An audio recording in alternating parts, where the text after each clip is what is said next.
actualité ak people daal di tëj en beauté mais comme ñi war a tënk li nga xamante ne moo di première partie bi ñu ngi déjà sur les lieux dañuy jëli santé rek daal di dikk faram fàccee ko.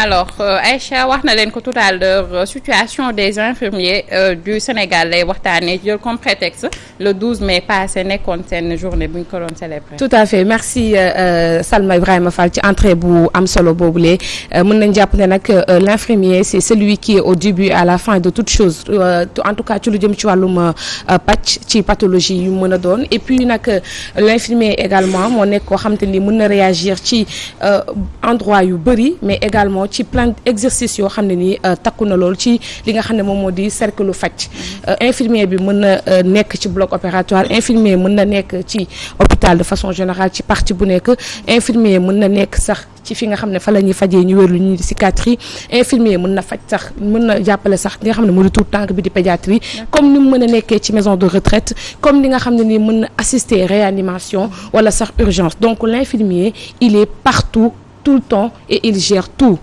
l'infirmier également moom mooy celui qui surveille celui qui gère mais celui qui accompagne le malade dès l'entrée de son hospitalisation ba à la fin de son hospitalisation l'infirmier également c'est celui qui nga xam ne ni moom mooy éduquer le malade après diagnosticu médecin bi bu demee daanaka le reste du travail et le plus gros du travail moom moo koy def ndax moom mooy yor sa carnet xam li nga xam ne moom moo la war a mën a gérer ndax sa organe yëpp mën nañ jàpp ne infirmier bi moom moo koy xam de la tête aux pieds loolu la ñuy wax carnet bi nga xam ne moom mooy carnet sanitaire bi nga xam ne da koy tout le temps donc l'infirmier il a l'obligation de xool sax sa rythme cardiaque moom mooy xool sa battement de cœur moom mooy xool sa tension moom mooy xool sa li nga xam ne moom moo di sa tàngaay yaram wala sa seddaay yaram moom mooy xool sa lépp partie du corps donc l'infirmier dafa nekk pàcc boo xamante ni ci wàllu médecine lu primordial la lu ama solo la lu mun nañ sax bañ a wax il est indispensable vraiment ci lu jëm ci wàllu soin bu fekkente ne am naa lu ma raté rek nga gàkkal nga jéggalil ma ci wàllu juste résumé bi nga xam ne def naa ko ci rôle infirmier. Aïcha li nga wax xam rek dañ koy magnifier. En fait tu as wax def nga benn genre résumé ci infirmier. te ni nga ko waxee macha allah rafet na loolu. infirmier mooy ki nga xam ne moo nekk du début à la fin du malade. du début à la fin du malade. dafay contribuer ci traitement malade bi di contribuer sur la prévention des malades di contribuer aussi ci l'administration des soins. ci commencement bi booy dugg hôpital infirmier bi ngay njëkk a gis moo lay accueillir moo lay installer médecin bi def liggéeyam consulter la diagnostiquer la jox la infirmier bi après infirmier bi moom moo lay acheminer fekkee da lay hospitaliser moo lay jox lal mooy nekk ak yow bu xëyee moom ngay njëkk a gis comme personnel moo lay toppatoo ci matin bi moo lay jox say garab wala moo lay defal sa traitement bu ngoon jotee aussi tamit bu wàccee beneen infirmier mooy ñëw fanaan ak yow surveiller la ci guddi gi àggale liggéey bi mu war a def àggale liggéey bi bu weesoo loolu aussi bi nee nañu infirmier bi dafa am obligation xool ndax garab yi ñu lay jox am na effet secondaire ou pas ba bokk na ci liggéeyu infirmier que garab bu nekk avant nga koy joxe li ngay njëkk a assuré mooy ndax méngoo na ak prescription médecin bi bu médecin bi bindee garab bi garab boobu la malade bi war a jël quel que soit alpha garab boobu la war a malade bi war a jël léegi nag garab bi mën na nekk forme piqûre injection nga war ko koo defal wala mu nekk forme comprimé wala mu nekk forme sirop wala mu nekk forme suppositoire wala sax mën na nekk forme aérosol maanaam pompe yi nga xam dañ koy pompal nit ki léegi quel que soit garab bi yow infirmier bi dafa am ay bagage technique ay compétences yoo xam daf koy permettre mu xam garab bi effet secondaire bu ci war a am rek ak na muy réagir. On a l'impression que l'infirmier il est partout ba dañ naan est-ce que bac+3 ça suffit pour gérer tout ça parce que en quelque sorte l'infirmier il est un généraliste. C'est un généraliste parce que la formation est complète, c'est une formation de 3 ans. Il faut le niveau bac d'abord. Vous sortez nga dugg ci école de formation yi nga def sa formation 3 ans sanctionné par une diplôme d'état. te diplôme d'état bi aussi tamit lu jafe la dafa metti vraiment waaw c'est pas laissé à n'importe qui mooy am boo xoolee sax dernièrement examen bii passé sur 1052 candidats au premier tour y'a que 52 élèves ñoo jàll 1000 yëpp dañ leen di téyewaat ñu ngi xaaraat deuxième tour kon examen bu metti la parce que système de santé bi moo changé léegi ci àdduna bi bu njëkk ba dañ doon jàngeel li ñuy wax approche par objectif. léegi beneen approche moom approche par compétence. mais infirmier bi ñuy former léegi dafa war a nekk infirmier boo xam ni complet la. infirmier bu mat sëpp nga xam ne bu génnee tey jii boo ko yóbboo ci maternité wala nga yóbbu ko ci pédiatrie wala nga yóbbu ko ci gériatrie ci mag yi foo ko mënti yóbbu il est apte à faire correctement son boulot. moo tax formation bi dafa metti école de formation yi bari na sax mën nañ ne que sa feebar am na fu muy toll fi mamaay ne boo duggee infirmier mën na la gis ba nga diggéen te doo gis sax le médecin chef. bien sûr parce que am na soin adapté boo xam ne nii l'infirmier war na ko mën a gànnaaw. yooyu la ñuy wax soins de santé primaire. soins de santé primaire yi ci conférence Alma Ata bi amoon adduna bi yëpp dañoo dajaloo. ñu ne am na soins yoo xam dañ koy conférer personnel infirmier bi parce que y a pas assez de médecins boo seetee OMS moo ko wax mu ni 80% des soins de santé primaires sont dispensés peuvent être dispensés par les infirmiers. Normalement fii Sénégal système de santé bi dafa def noo xam ni pyramide sanitaire bi du sommet à la base. base bi mooy périphérique bi mooy poste de santé yi centre de santé yi ak district yi. ba même hôpital niveau 1 yi boo demee garde yeeg soins yeeg hospitalisation yëpp sont assurés par le personnel infirmier. mais il faut du personnel qualifié. ñoo koy assuré pas n'importe quel infirmier. tout à fait parce que infirmier yi léegi ku jug rek sol blouse. dugg ci hôpital rek voilà foofu laa bëggoon ñëw sax Aïcha. léegi ku jug sol blouse ne infirmier nga. l'histoire des formations accélérées aussi lan moo koy andi est-ce que loolu du leen discréditer un peu. ak pléthore d'école de formation yooyu yëpp day tax. suñu situation infirmier di gën a situation infirmier yi di gën a catastrophe. parce que école de formation yi bari na. mais est-ce que école de formation yëpp am nañ capacité de faire une très bonne formation. parce que diplôme d'état bi moom benn la c'est l'état du Sénégal qui organise le concours c'est l'état du Sénégal qui organise l'examen. te examen bi mën nga jàng ci école boo xam ne fekkee tu n'as pas une bonne formation da ngay dem à l'examen aussi nga cartouché nga ñëw toogaat. nga naan peut-être affaire yee métti alors que c'est la base bi mooy formation bi moo des. d'accord waaw te infirmier yi aussi tamit bu njëkk ba dañ benn école la daan génne muy ENDSS. état bi mu commencé vulgariser école yi ci la ñëpp di former te personnel infirmier yi nekk ci hôpitaux yi dafa la problème yi démarré tamit ci la lépp démarré te personnel infirmier yi ci hôpital yi dañoo buute. am na aide-soignant infirmier la am assistant infirmier la am infirmier diplômé d'état infirmier la am infirmière simple.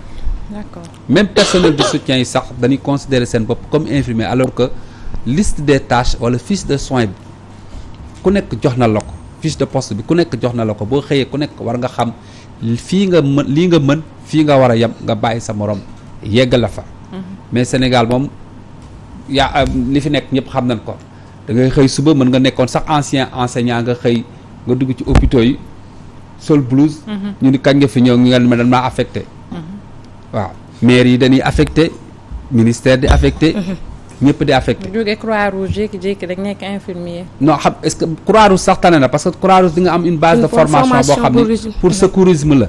ak yenn soins yu ndaw yi. boo ñëwee ci hôpital bi mën na la perfectionner un peu nga nekk benn aide-soignant di jàppale infirmier qualifié bi. D'accord. mais ñi nga xam ne jaaruñu benn école de formation. dañoo xëy dugg ci administration hôpital yi wala ñu xëy dugg ci hôpitaux yi. ñu xool lu leen di def ñu affecté leen. ñu affecté leen benn service yu nekk fa war a def des tâches de soutien li ñuy wax des tâches de soutien mais au fur et à mesure ñuy def seen tâches de soutien yi dañuy dem ba sol blouse bu weex commencé nag léegi jàpp ni seen bopp ay infirmiers lan wala ay infirmières lan. alors monsieur Kane wax nañ ko sànq ne que même fii ci état bi dañu sàkku ne sax les soins primaires 80% infirmiers yi mën nañu ko gérer. loolu tegee nañ ko boor mais est-ce que mën nañu wax fan la compétence infirmier bi yem. ci biir soins yi. compétence infirmière bi ça dépend ci soins yi. am na ñuy exagérer am na ñu ñuy exagérer quand même. waaw foofu moo tax ma ne man ñu wax ci limite yi quoi ci compétence fu mu yem. xam nga législation sanitaire Sénégal dafa vague. parce que tamit am na lu nu may infirmiers yi ak lu nu mayul infirmiers yi. am na loo xam ne boo fa nekkee yenn zone yoo xam ne boo fa nekkee soins de santé primaires yi may na la ko nga def ko parce que boo yoree sa poste de santé ci àll bi da ngay consulter. tout à fait da ngay bind garab. da ngay perfuser da ngay def yëpp même certificat de décès sax attestation de décès sax da ngay nekk ci àll ba donc da ngay am obligation di ko bind.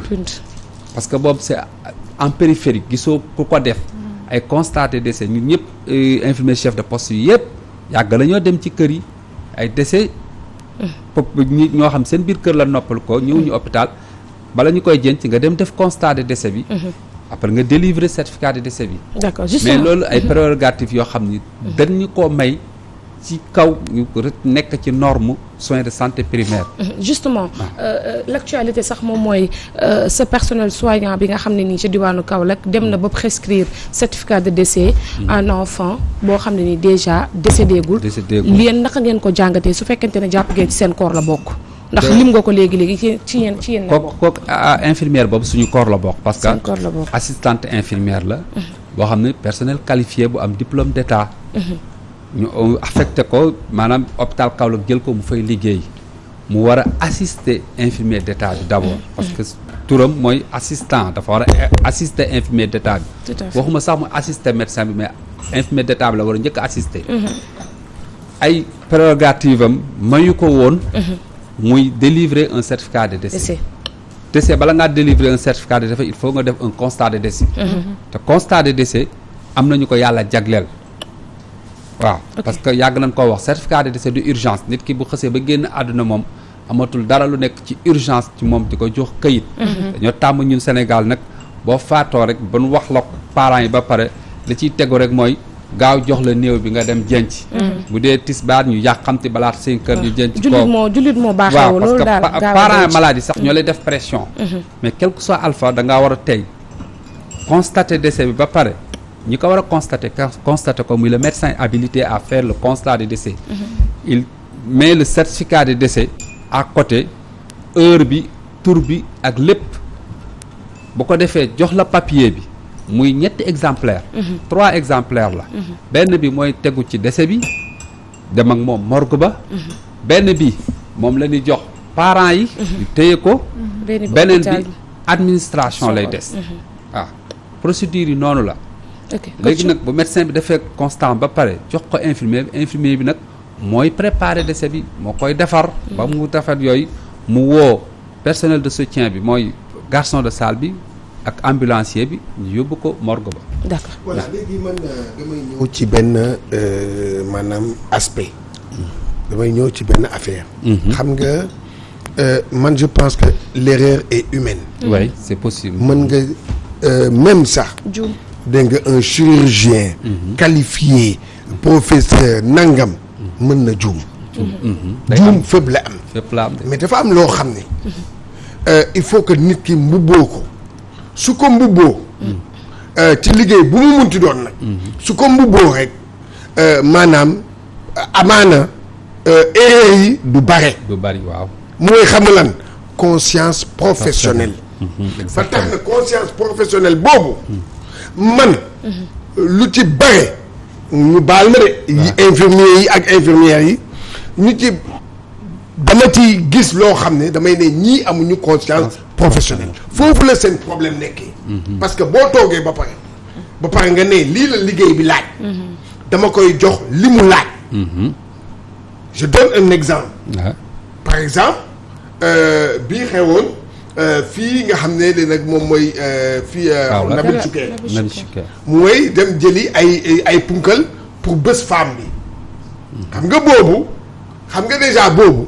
booy xoolaat rek yow war nga yow conscience professionnelle war na la kii ne que ñii waruñu laal kii ki ko war a laal mooy koo xam ne moo jàng santé conscience professionnelle moo la koy jox dégg nga ay erreur yu am yu bare yii di am da ngay gis nit ki day toog ou bien tu viens boo ñëwee dugg ci benn salle ñu nar la faj mais da ngay gis foofu ay waxtaan yoo xam ne amul bopp amul génn nekk di waxtaan yéen ngeen nekk na ñii di waxtaan ñii di surtout ci woo ci jigéen ñi nag ba tax na fu mu nekk nii xalaatuñu kii ñëw que kii dafa war a kii dañ ko war a faj loolu la toppatoo ko parce que man dama gis foofu laay daaneel dama gis yenn dëkk dafa am benn dëkk boo xam dama fa dem mais ca buntu ba maa ngi ko doon wax bii passé ca buntu ba waaw une fois que malade ba ñëw ca buntu ba mais da ngay gis nombre d'infirmiers ou bien infirmières ou bien docteur ñoom ñëpp daw si ñëw duñ la may ne ñi nga àndal ñu ne puusal na leen ñoom ñooy gars yi jël la en charge man la laay conscience professionnelle bi ñàkk ci yéen. en fait en résumé rek coach lu mu bëgg a wax moom mooy ne que y a eu trop d'erreurs ci wàllu infirmier yi je m'explique amoon na ay temps femmes yu bëri dañ doon ragal seen doom ñu piqûre leen ndax ñu ci bëri tey màggee na ak handicap loolu la parce que juste rek ki nga jox sa doom pour ñu injecter ko piqûre xamul fu muy teg piqûre bi ba laal yeneen i organe ba xale bi jaaree fa handicap am na ñoo xam ne da ngay am hypotension ñu bindal la garab au lieu que peut-être foofu boobu mën na nekk médecin yi peut-être moom mooy juuma la dara mais moom mi xool sa tension moom infirmier bi am na droit delluwaat ci médecin bi ne ko kii kat il est hypertendu wala il est hypotendu daal di koy changer garab bi mais da ngay gis koo xam ne day dem këram hypertendu la jox ko garab boo xam ne day gën a montel kii ba mu dem ba 17 wala bu 18 éclatement am mu décédé fekk na ci prescription bi te loolu aussi rôle kii bi la rôle infirmier bi la beneen bi gën a garaaw moom mooy peut-être garab yi nga xam ne daf lay allergique am na garab yoo xam ne ñu ci bëri tey moom moo leen def allergie par exemple ay yeneen situation yoo xam ne nii man j'ai eu kenn koo xam ne dañ ko opéré mais biñ ko opéré garab yi ñu ko doon jox muy naan yaram bi da doon xasan à la limite c'est des choses yu nga xamante ni man je dis que infirmier yi doon jàll chaque jour te ñëpp xam ne bu ñu la opéré boobu la infirmier bi gën a nekk en contact ak yow waroon na mën a rendre compte que c'est ça erreur yi ndaw yooyu noonu la coach di wax lan moo tax pourquoi léegi li ma ci jàpp mooy on a l'impression que vous faites le procès des infirmiers. Non, on fait pas le procès des infirmiers. Déjà yoo xoolal commencé bi nga commencé da nga tagg. waaw tagg naa loolu gis nag ci lu baax am na ci ay pàcc yu bon kon nangul rek. mënul ñàkk xam nga boo gisee lépp am na ful ko tënk wax ko parce que OMS nga xam ne mooy kuréel mondial de la santé mooy réguler tout ce qui est santé mondiale. Tout à fait. dafa génn dernière étude am ci monde bi. ci Afrique sax laay wax parce que monde bi am na côté yoo feneen foo xam ne santé amu fa problème mais ci Afrique mu ni 1,6 million d'infirmiers ñoo am ci Afrique te Afrique lu mu néew léegi ñu jigee milliards de population. Ah oui. xam nga loolu kon tuuti na. te 1,6 million yooyu 66% de ces 1,6 millions yi maanaam 700 000 infirmiers yi juróom benn dëkk ñoo ko séddoo muy Nigéria Afrique du Sud Ghana Éthiopie Algérie ak République démocratique du Congo Sénégal sax bokk ci kon nga xam ne fii Sénégal carence en personnel infirmier dafa bari. loolu moom kenn waxatu ko. waaw benn dañ ni 60 infirmiers mooy norme bi 60 infirmiers pour 10 000 populations te fii Sénégal moins de 20 infirmiers pour 10 000 populations. yow boo hospitalisé rek benn yoon mën nga am na hôpitaux yoo xam ne benn yoon ngay gis infirmier ci journée bi et c'est pas normal. c'est pas normal parce que dañu tuuti comme ni coach wax. bariwuñu équipe boobu di la ñëw di la gane si day am médecin urgentiste am infirmier urgentiste am infirmier auxiliaire soog a am personnel de soutien. nga xam ne malade bi buy agsi même bu amee problème ci fi mu accès sax dinañ ko mën a jël en charge. ba kàr muy dugg sa réanimation. mais loolu amu fi. fii pour compenser déficit personnel boobu. état bi wala bonne volonté yi ku mu neex rek da ngay xëy rek yóbbu nit hôpital di ko dama liggéey hôpital. mais man j'ai pas compris ñoom bu fekkente ne gap boobu la ñu bëggoon combler. moo taxoon ñu ubbi woon bàyyi woon ñu ubbi ay école de formation. mais man je peux pas comprendre nga ubbi ay école de formation plus une école nationale moo xam ne moom mooy former yi te tey la gap bi gën a manqué c'est quoi le problème kon. le problème mooy c'est simple parce que école yi lu nu bari boo élèves yi amul seen diplôme d'état. te jëlu wala ñi am diplôme d'état jëluñu leen ñu liggéey normal dañuy décourager dañuy démotiver. D'accord. parce que nit ki tamit mënoo fay des formations yoo xam ne à hauteur de 3 ans ça va te coûter minimum 3 millions jëm 5 millions. C'est vrai. de formation. nga pare investissement boobu say parents def ci yow. du am benn rentabilité. da ngay wër ci hôpitaux yi on vous paye des salaires misérables. da ngay liggéey ba weer dañuy jox la motivation 50 000 wala 60 000 ci personnel qualifié. Ah oui. bu ko defee yow boo xëysee di liggéey bokk na seen cri de cœur ci cri de cœur boo xëysee di liggéey doo am benn considération. infirmiers yi nekk ci hôpitaux yi di def 60% du boulot médical bi 60% ñun ñoo koy def te amuñu amuñu maanaam fu ñuy wax sax instance de décision yi am ci hôpital yi ñun boolewuñu ci instance de décision yi am ministère boolewuñu ci. c'est pas normal. c'est pas normal. sunu association bi waruñu woon yor association heure bii ñuy wax ni ordre lan war a wax. parce que moo am ci àdduna bépp. ordre moo lay permettre nga régulariser système bi profession infirmière. mais au niveau de l'hémicycle fan ngeen ci toll. déposé ngeen ko wala. mi ngi papier yi depuis 2008 li président wax depuis 2008. mi ngi ministère de la santé. di dormir ci 3 bureau législation. waxuñu sax lu ci jëm sage-femme yi mujjee am ordre. bureau kii assemblée nationale. ba tey ba léegi décret bi génnagul. te gis ngeen seen problème yi am temps yi passé. formation ndax dañ leen di jàngal ni par exemple tey boo nekkee ci biir hôpital bi ni nga war a comporter. bien sûr bu ñu leen ko jàngalee leen pourquoi bu ñu xasee ba dugg ci biir hôpital bi. ngeen changer seen costume. di benn xar kanam xanaa yéen affaire problème salaire moo taxit ba yéen. affaire salaire moo taxit ba benn instant dana bëgg a déglu malade parce que loolu day mel ni dañoo jàng lii def lii booy def formation da lay jàngal déontologie éthique déontologie. da lay jàngal relation d'aide yooyu yëpp da nga koy jàng. nga def ci examen nga génn boo ñëwee ci hôpital yi aussi tamit loolu moom ngay appliquer hôpital yi am na infirmiers yoo xam ne ils sont empathiques da nga fay dugg ils vous accueillent très bien ils vous consolent faj la parce que nee nañ 30% guérison malade mi ngi dépendre ci accueil bi boo ko accueillir normal presque wàññi nga stress am lu bari te nit ki boo wàññee stress am rek participer nga ci ak li koy effort bi koy taneloo. am na solo bu baax motivation boobu ngay wax mi ngi ci personnel infirmier yi ba léegi jeexul. en tout cas foo gis ñu jaar wàcc yoon bi aussi am na ñu nga xam ne ñu ngi ci yoon bi ñun dañ leen soxla ñun sénégalais yi. donc dañ leen di jaajëfal di leen gën a ñaax rek bu ko defee ñu gën a. première soxla première mai. waaw ñoom dañoo am solo. ñu lay jaajëfal bu baax en tout cas pandémie bi moom wane na ni. nous sommes incontournables dans le système de santé. dëgg la loolu am na solo. feebar nañ fi suñuy personnel infirmier yi feebar nañ Covid nañ décédé aussi tamit. ñoo nekkoon ak maladie ci salle de réanimation yi.